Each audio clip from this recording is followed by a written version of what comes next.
You're listening to the Patient Experience Blueprint with Intiveo.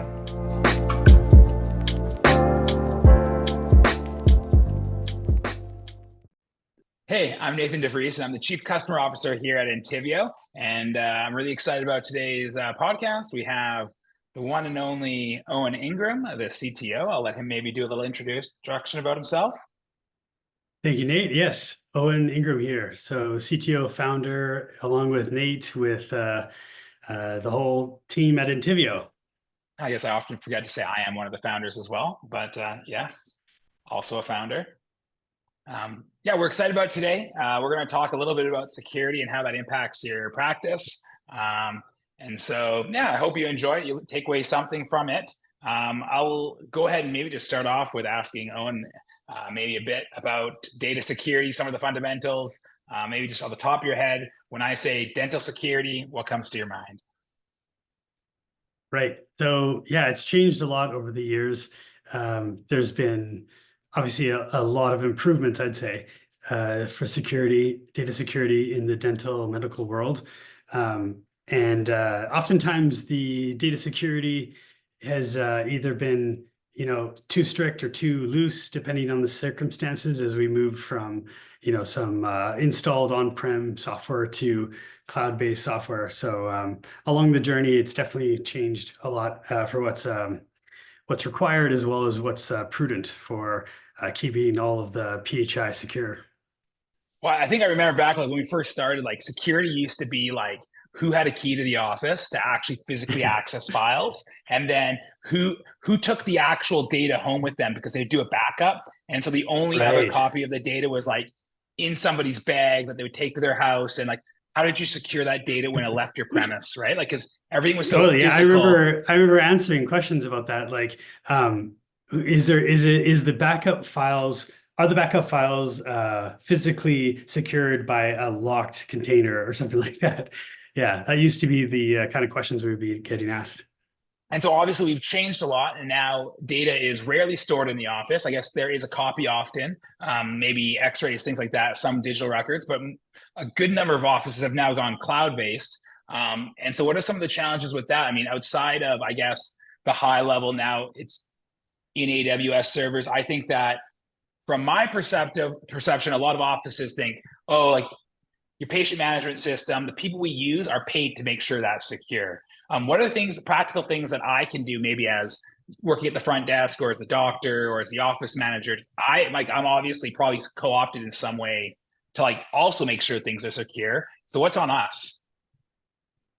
Yeah, I mean, as far as the office goes, the or the clinic or the institution, they it's the PIPEDA and the HIPAA breaches aren't always like a hacker trying to get in. Sometimes it's actually just mistakes where there'd be something publicly published, or they would accidentally email a whole bunch of people instead of just the patient, or things of that nature where it's actually just a mistake. So I think it's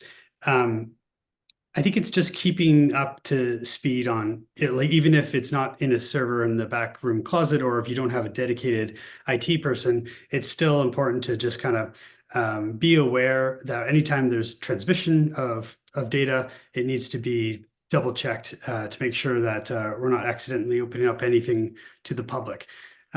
So yeah, and then as far as for vendors like us that are more on the data processing side of things, obviously we want to keep strict controls. For example, we have our SOC 2 certification, and we are ever increasing our controls over what's accessible, but also just training. It's for us as well. I think it's training across the board, keeping everyone educated on the risks involved with different types of communication. And because, yeah, as I said, it's not necessarily hackers trying to really, hackers are always trying to get in, but it's not necessarily the case that the breaches are always from hackers. Sometimes it is just actual honest mistakes that could have been prevented with proper training. I think people often say like the lowest common denominator is often like the easiest way to get into the system. So I always think like when I used to go to the office and everything was physically there, and I'm sure no one of our listeners ever did this. There used to be a sticky note with like username, password written right on the monitor, right? Yes. And that Yeah. maybe wasn't as big of a concern when things were physically located and secured with a password. Obviously, probably these days not HIPAA compliant at all. Now, like all the regulations are in place. Is that still something people need to be worried about? Yeah, actually, that's the reason why forced password rotations every 3 months or a year was deemed to be an anti-pattern, because by changing the password all the time, people are more likely to use a sticky note or a piece of paper to write it down. And of course, if someone actually physically breaks into What a location What and do the you mean by passwords are that written anti-pattern? down, yeah, basically just it's actually it provides less security by forcing people to always change their passwords, because they can never remember them if they're constantly changing them. So that's when naturally people would use pen and paper to write them down, in which case someone even can like even a patient could walk by and actually see the password being written down. If they have one of those photographic memories, they'd be able to get the password pretty easily. Yeah. So, what's best practices now for password protection?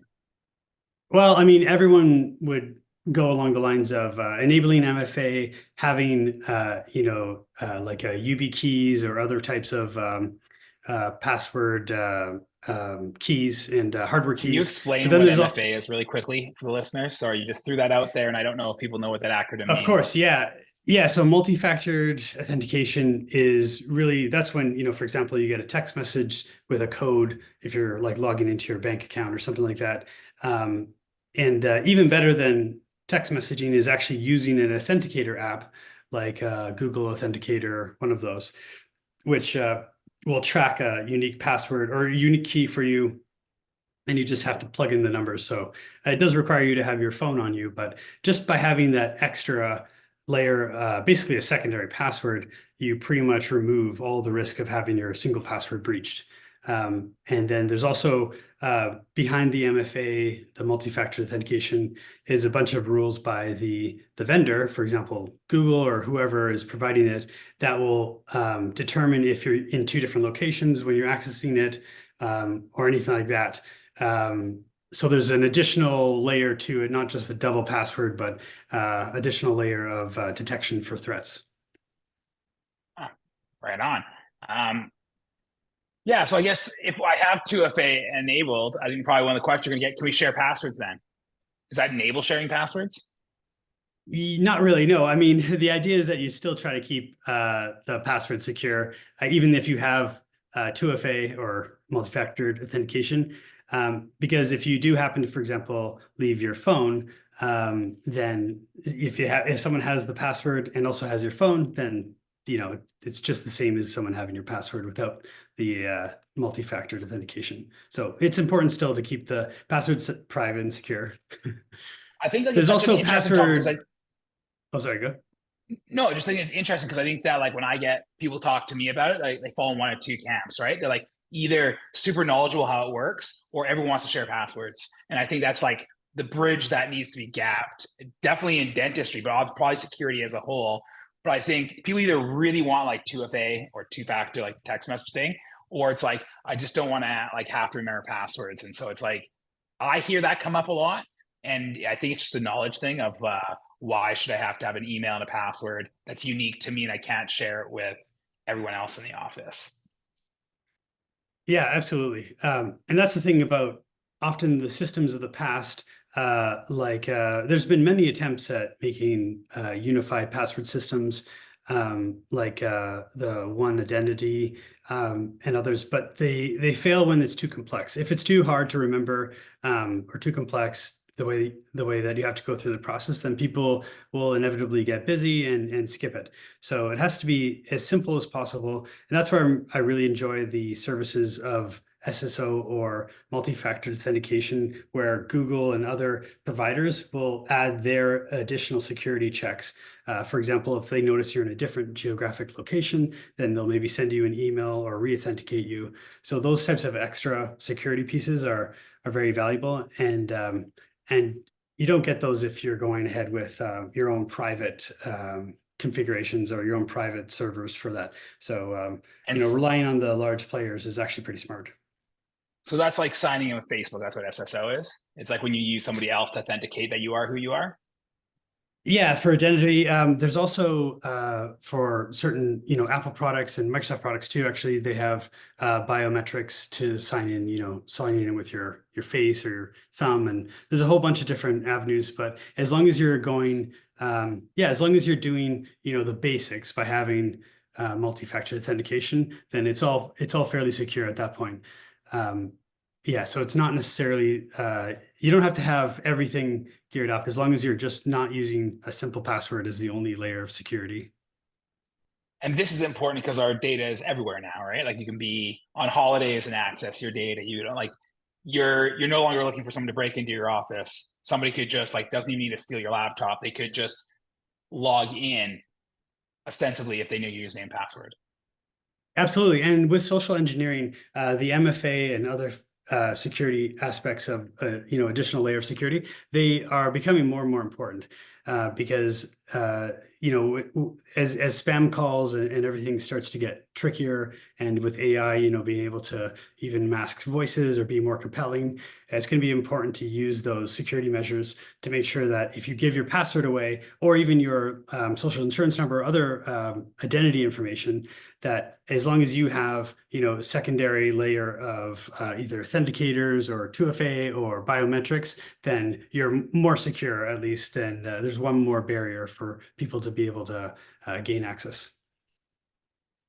So then is there anything like you as a vendor can do? Like what does like Intiveo do in terms of like making sure we're not getting hacked from other countries? And like do you do any beyond password control and like 2FA? Yeah, for sure. So for our actual product, the servers and the setups of the security, it's very much a multi-pronged approach with a variety of firewalls and security aspects. So without getting too technical, there's quite a bit of a security approach. A lot of it to do with the compliance of SOC 2 and HIPAA compliance, but it's even beyond that because we really want to make sure that we are checking all the boxes for a well-architected framework. And so, yeah, there's quite a bit to do with that side of things. But as far as just straight passwords or authentication, training for our staff is definitely a huge aspect of that. And we've had, lots of phishing attempts, and everyone gets them all the time. So I don't really have to explain that, when you get a phone call, No, someone maybe actually asking explain you. that. What is Oh, a sure, phishing yeah. attempt? I hear that all the A time. fish. Sure, yeah. Well, a lot of times it'll be filtered out before it hits your inbox, but it's some huge percentage of the total amounts of emails as well as phone calls are actually people trying to trick you into giving them information. Sometimes phishing attacks are simply trying to get you to pay money in some sort of like a scam. But other times they are trying to actually gain access to your computer. And so what will happen is they'll, pretend to be a support agent for Microsoft and, trying to trick you into giving them downloading some sort of virus so they can gain access to your computer. And all the while pretending to be from Microsoft or from your bank. I often find it kind of funny when they're telling me they're from a bank that I don't bank at. So it's, they haven't done their homework, obviously, but those are the phishing attempts, and they are increasing, unfortunately, and becoming more sophisticated. So that's one And of they're the pretty good, primary right? angles. Yeah, they're getting pretty Like good. they so Yeah, if you do and get it's caught and you think you actually were phished, what should you do? Like what would you right. recommend? So I just gave information over the phone. And then afterwards, I think, man, that was so obviously a bad idea. Like, what should you do yeah, at that point? it would depend on the information you gave. If it was passwords, for example, you should immediately go through log out of your devices and change your password, or I guess change your passwords and log out of your devices. Do everything you can to break any existing authentications. So usually there's an option to log out of all devices. If it's not a password, but more like your SIN number or social insurance number or something like that, there are services to track your information on the dark web or just on the internet, basically, to see if your information is available. There's sites like Have I Been Pawned, and going there to find out if your information has been stolen or leaked will be at least insight into what's available. And there are other aspects like getting in touch with government if you do have an identity compromised, if they have all of your information, like your date of birth and everything else, then I believe you can go through, there's government processes for that to at least flag your information for tax and other filings. Unfortunately, I've had to do that for a friend of mine, and it is pretty cumbersome. It takes a long time. But yeah, just generally, you want to give is you want to verify whoever you're talking to, especially in the future where that person could actually sound like a relative or, sound like someone that even in the email message because they could copy a certain style. So you always want to just be checking and verifying a couple times before you give out any information, especially if you're trying to transfer money. You want to make sure that the recipient is who you think it is. Does this relate at all to like ransomware? Like I hear that a lot in the dental industry. People like get locked out of the computers for multiple days, have to try to recompile data. Like how does that relate? Is it related? Somewhat. Ransomware is quite a sophisticated attack, and they will usually go through social engineering to get a password from someone that's working internally at a hospital or some other location. And from there, they'll all they need to do is get to the point where that person will download a virus, and then at that point, they will be able to infect that network and lock data for a ransomware, usually asking people to pay them a certain amount of money so that they can get their data back. It's actually been it's sad how often it's happening. Thankfully, the security measures at hospitals, especially in our area of British Columbia, have been increasing their security measures. But again, it comes through the initial point of attack is usually someone trying to trick someone to give them their password. It's rarely someone just hacking directly through the network because those systems are fairly secure. It's more to do with social engineering, trying to trick someone to give them their password. And are you somewhat protected from that? Let's say if I decide to go to the cloud PMS or a cloud provider of like communication or engagement software, like if I just did everything in the cloud and got rid of my home computer, stopped using things on premise, would that solve some of those issues? It can Is there a help way? by having, yeah, cloud providers like Amazon Web Services and Azure have some basic anti-hacking protection, and you can enable others quite easily. But to actually have real full protection from the application data, you always need the software vendor always needs to have either a security team or point people that are actually focused on that. So it doesn't necessarily take it away because in the end of the day, the cloud servers are still servers. However, there are basic security measures that cloud providers usually give.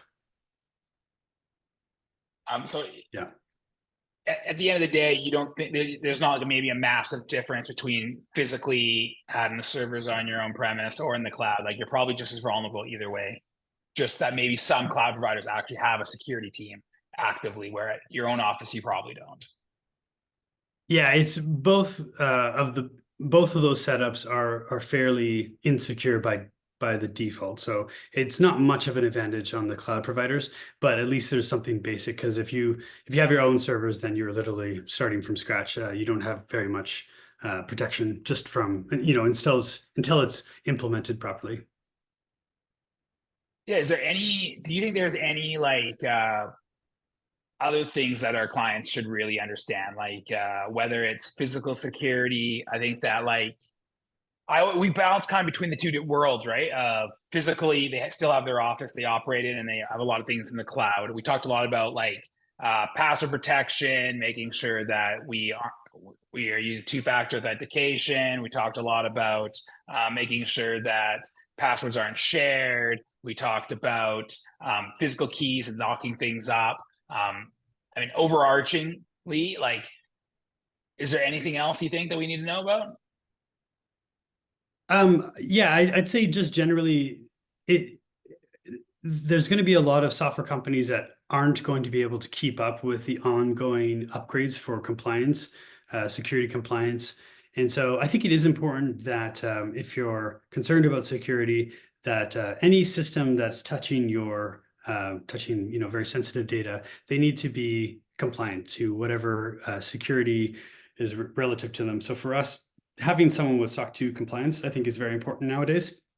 It does include a lot of policies and requirements for the employees of that company to be properly educated so that they can't be or they shouldn't be easily hacked.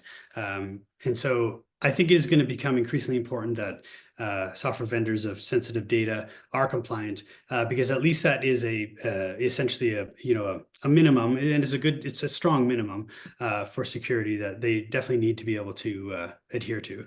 And so, yeah, I think it's, every business owners or someone who's managing the data for an organization, they do need to be aware of where their data resides.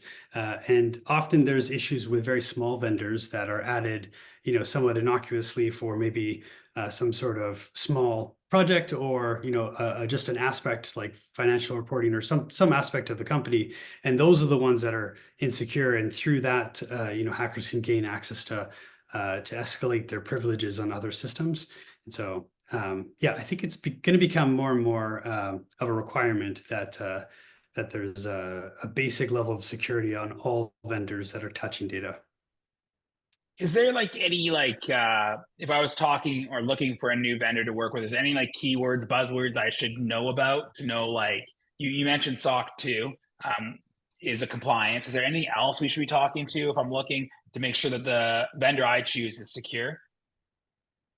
Yeah, so I'd say one is if they have a dedicated person, role, or team, if there's no one actually responsible for data security in the organization, I'd say that's kind of a red flag. So that would be a question to ask: is who or how do you handle data security compliance and keeping up to date? Because part of the data security is to do with keeping systems up to date. There's a lot of time vendors will not be willing to spend the resources on getting their systems updated to stay ahead.